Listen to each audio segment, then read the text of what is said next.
1 do Apocalipse, no versículo 3, lemos: Bem-aventurados aqueles que leem e aqueles que ouvem as palavras da profecia e guardam as coisas nela escritas, pois o tempo está próximo. Meu amigo, vivemos exatamente num tempo em que o grande conflito entre o bem e o mal se intensifica cada vez mais.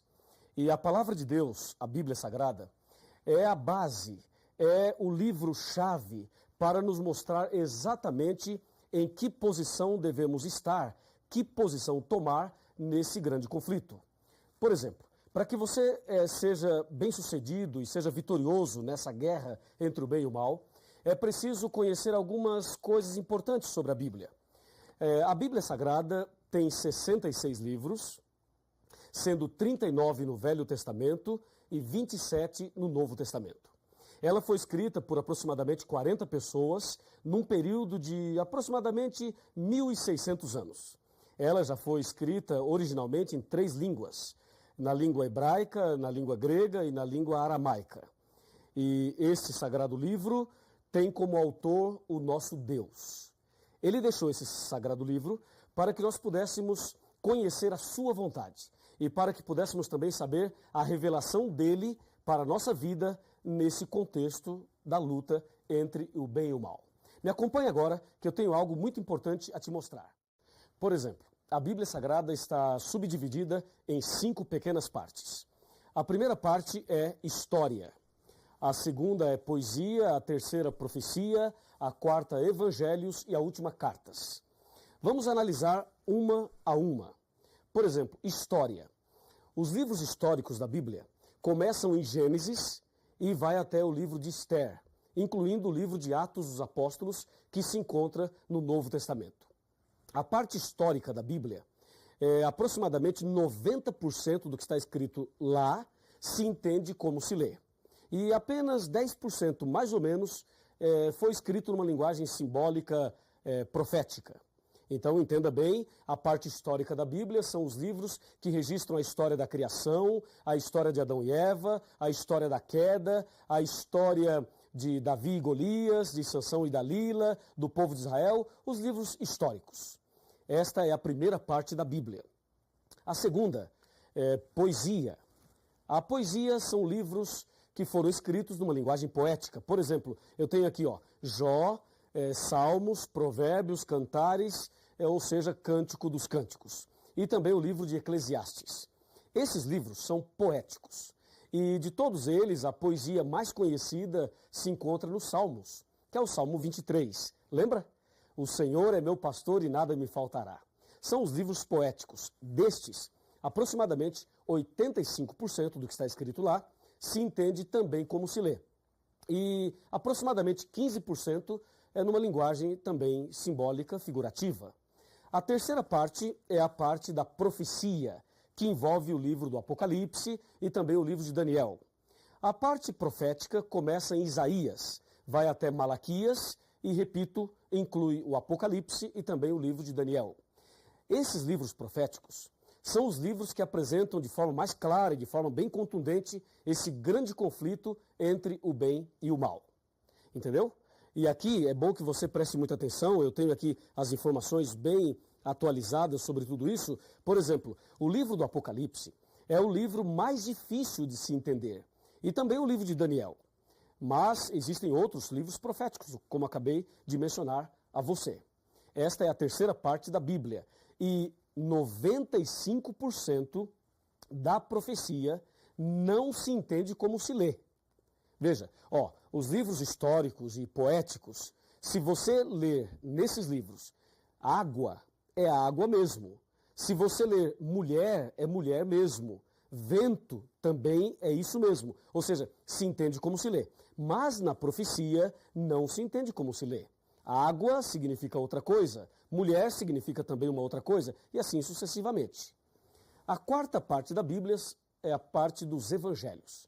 Os evangelhos são 4, Mateus, Marcos, Lucas e João. Esses livros narram a vida de Jesus desde o seu nascimento, também o seu sacrifício, a sua morte e a sua ressurreição, e falam ainda da volta de Jesus. No caso dos evangelhos, 85% deles se entende como se lê. E aproximadamente 15% é o que a Bíblia apresenta como parábolas, são as parábolas. E a última parte, as cartas, ou epístolas, que começam em Romanos e vai até Judas. Lembrando que esse Judas não é o Iscariotes, é o outro Judas. Assim, nós temos as 5 partes da Bíblia. Pensa comigo e me acompanhe no raciocínio agora. Esse raciocínio das 5 partes da Bíblia, eu penso que é a mais importante para que você entenda exatamente o que é e como entender a Bíblia Sagrada. Voltemos o nosso pensamento um pouquinho para a parte histórica. A parte histórica da Bíblia, os primeiros livros especialmente. Esses livros são fundamentais. Porque, na verdade, lá no começo, em Gênesis, especialmente, também Êxodo, especialmente esses dois, eles narram para nós o início desse conflito. E se você ligar Gênesis e Êxodo com o Apocalipse, vai perceber que esse conflito entre o bem e o mal começou no céu. Apocalipse 12, versículo 7. Depois, a parte poética vem trazendo mensagens de esperança, de conforto e de segurança. Depois nós temos as profecias, que eu vou falar por último. Vamos agora para os evangelhos, que são 4. O caso dos evangelhos é um caso muito interessante, porque 85% deles se entende como se lê. Pensa comigo o seguinte: Jesus estava andando e encontrou um homem cego, ok? Colocou a mão sobre ele e disse, vê, e o cego viu. Eu pergunto, isto é simbólico ou isto aconteceu de fato? Com certeza, aconteceu de fato. Pense num outro acontecimento. Jesus estava caminhando, encontrou um paralítico e disse a ele, que queres que eu te faça? E o paralítico disse, Senhor, eu quero ficar bom, eu quero andar. E Jesus então diz, levanta-te, toma a tua cama e anda. E o paralítico levantou e andou. Isto é simbólico ou é literal? Com certeza é literal, porque isto aconteceu de fato. Agora pense de outra forma. Jesus disse certa ocasião, eu sou o bom pastor e você é a ovelha. Eu pergunto, você é uma ovelha? Claro que não, você é uma pessoa. Tem 2 pernas, 2 pés. Uma ovelha tem 4, não é verdade? Então você não é uma ovelha, mas Jesus disse que você é uma ovelha. E disse que ele é o pastor. Aí você tem uma linguagem simbólica, uma linguagem figurativa. Jesus também mencionou e advertiu com respeito ao trigo e o joio. O trigo são as pessoas fiéis e o joio são as pessoas infiéis. Aí você percebe uma outra linguagem simbólica. É claro que você não é trigo e você também não é joio, mas estas palavras revelam a característica ou as características daqueles que são fiéis e daqueles que são infiéis. Assim você percebe que os evangelhos, 85% se entende como se lê e 15% não se entende como se lê. São as parábolas. E as cartas também. As cartas ou as epístolas, 90% se entende como se lê e 10% não. Mas o mais interessante está ligado à profecia. As profecias da Bíblia, elas foram escritas numa linguagem simbólica, especialmente o Apocalipse, o livro de Daniel. São carregados de simbolismos. E isto é algo que preocupa muita gente. E há muitas pessoas que não gostam de estudar a profecia porque não entendem. Vamos observar algumas coisas da profecia. Abra sua Bíblia aí. Eu vou abrir a minha aqui também para dar um exemplo. Vejamos Apocalipse capítulo 7, versículo 1. Aqui diz, abriu a sua Bíblia? Ok? Então vamos ler. Depois disto vi 4 anjos em pé nos 4 cantos da terra, conservando seguros os 4 ventos da terra, para que nenhum vento soprasse sobre a terra, nem sobre o mar, nem sobre árvore alguma. Percebeu alguma coisa diferente? Se você não percebeu, eu vou ajudá-lo. Aqui diz que tem 4 anjos nos 4 cantos da terra, segurando os ventos. Primeiro problema, a terra é quadrada? Ou é retangular para ter 4 cantos? Não, a terra é redonda. Ela não tem 4 cantos. Ora, se não tem 4 cantos, por que o Apocalipse fala que tem 4 anjos nos 4 cantos da terra? Percebeu? A profecia não se entende como se lê. E mais, diz que os 4 anjos estavam segurando os ventos. Será que dá para segurar os ventos? E será que os anjos estão impedindo os ventos de soprarem? Claro que não, porque se isto acontecesse, nós estaríamos mortos. Então, ficou claro que a profecia não se entende como se lê. E aí você deve pensar, pastor, como é que se entende? Calma, nós vamos chegar lá. Esse é apenas o primeiro estudo dessa série. Veja um outro exemplo. Abra sua Bíblia em Apocalipse 12 e confira comigo o que diz o Apocalipse 12. Versículo 1. Viu-se grande sinal no céu, a saber, uma mulher vestida do sol, com a lua debaixo dos pés e uma coroa de 12 estrelas sobre a cabeça. E aí? Na sua cidade, na sua rua, no seu bairro, você já viu uma mulher assim? Claro que não, não existe. As mulheres são bonitas, não há dúvida nenhuma, mas uma mulher como esta aqui não existe. E se não existe, por que o Apocalipse apresenta uma mulher assim? Percebeu? Mais uma prova de que a profecia não se entende como se lê, até porque uma mulher assim não existe. É ou não é? E se você observar aqui, o capítulo 13, e aqui está o ponto que as pessoas têm medo, ficam assustadas, mas não fique com medo, porque a Bíblia vai nos revelar tudo nesta série do grande conflito. Veja Apocalipse 13, versículo 1. Vi emergir do mar uma besta que tinha 10 chifres e 7 cabeças, e sobre os chifres 10 diademas, e sobre as cabeças nomes de blasfêmia. E aí? Imagine uma besta saindo do mar. Isso é assustador, não é? E algumas pessoas acham que é pecado ir à praia porque a besta vai sair do mar. Que absurdo, é ou não é? Sabe por que as pessoas erram? Sabe por que as pessoas interpretam erradamente a Bíblia e pregam uma coisa que a Bíblia não diz, não ensina? É justamente porque não estudam a Bíblia. E você está de parabéns porque está aqui hoje estudando a Bíblia conosco. Em São Mateus capítulo 22, versículo 29, está escrito assim, errais por não conhecer as Escrituras e nem o poder de Deus. Esse é o problema das pessoas. Não estudam a Bíblia, por isso erram. Mas eu tenho certeza absoluta que a partir de hoje você não errará mais, porque nós vamos conhecer a verdade da Bíblia. A Bíblia nos revelará tudo que você precisa saber para vencer nesse grande conflito, para ser vitorioso nessa guerra entre o bem e o mal. Aliás, eu quero dizer a você o seguinte, Jesus esteve nesse mundo.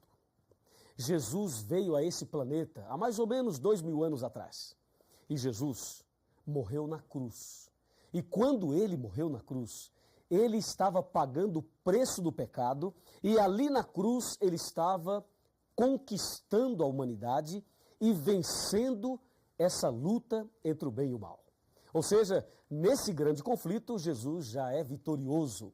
E uma grande notícia para você. Se você tem Jesus no coração, se você anda com Jesus, então você também é mais do que vitorioso. Não é maravilhoso saber disso? Por isso é importante o estudo da Bíblia. E agora, pense comigo na frase final. Me acompanha aqui. Aqui tem uma frase final para você. Por favor, chegue mais perto. Vamos conversar. Pode chegar mais perto, um pouquinho mais. Olhe bem dentro dos meus olhos. Está olhando? É o seguinte, eu não te conheço. Não sei o seu nome, não sei quem você é, não sei onde você mora. Mas eu sei que você deve ter suas lutas, seus problemas, suas dificuldades. Deus conhece você e Deus também me conhece. E eu não sei exatamente por que você está aqui hoje estudando a Bíblia. Mas uma coisa eu te digo em nome de Jesus. Em João 8,32 está escrito aqui na palavra de Deus o seguinte: e conhecereis a verdade, e a verdade vos libertará. Se você conhecer a verdade a partir de agora, se você fizer essa série completa, você vai conhecer toda a verdade. E Deus vai libertar você. Vai transformar sua vida. Vai fazer de você a pessoa mais feliz do mundo. E nesse grande conflito, você será vitorioso. Você será vitoriosa. Presta atenção, minha amiga. Presta atenção, meu amigo. Eu vou orar por você. E Deus te dará a vitória nesse dia e nessa série de estudos bíblicos. Você não quer aceitar fazer o curso completo e não quer ter Jesus no coração e você não deseja ser vitorioso também nessa guerra entre o bem e o mal? Que pergunta que eu estou fazendo. É claro que você deseja, é claro que você quer. E se você assim deseja, se você quer isto, então feche os seus olhos e vamos falar com Deus. Querido Pai Celestial, muito obrigado por esse primeiro estudo da Tua Palavra. Ela é lâmpada para os nossos pés e luz para os nossos caminhos. Ela revela Jesus, aquele que já venceu na cruz em nosso lugar. Ajuda-nos agora a conhecer melhor a Tua Palavra e a andar nos teus caminhos. Abençoe essa pessoa que está orando comigo nesse instante e envia o Espírito Santo para fazer o milagre na vida desta pessoa que tanto necessita. Em nome de Jesus. Amém. A sua entrega total, você não pôde mais adiar. Jesus chegou ao seu coração, chamou por seu nome, você atendeu. Algumas lágrimas vêm e vão lavando qualquer temor. O Santo Espírito está aqui, lhe abraça e lhe diz o quanto esperou.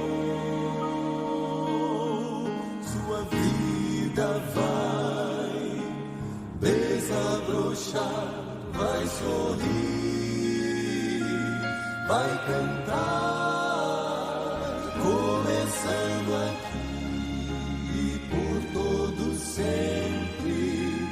O amor de Deus vai acompanhar.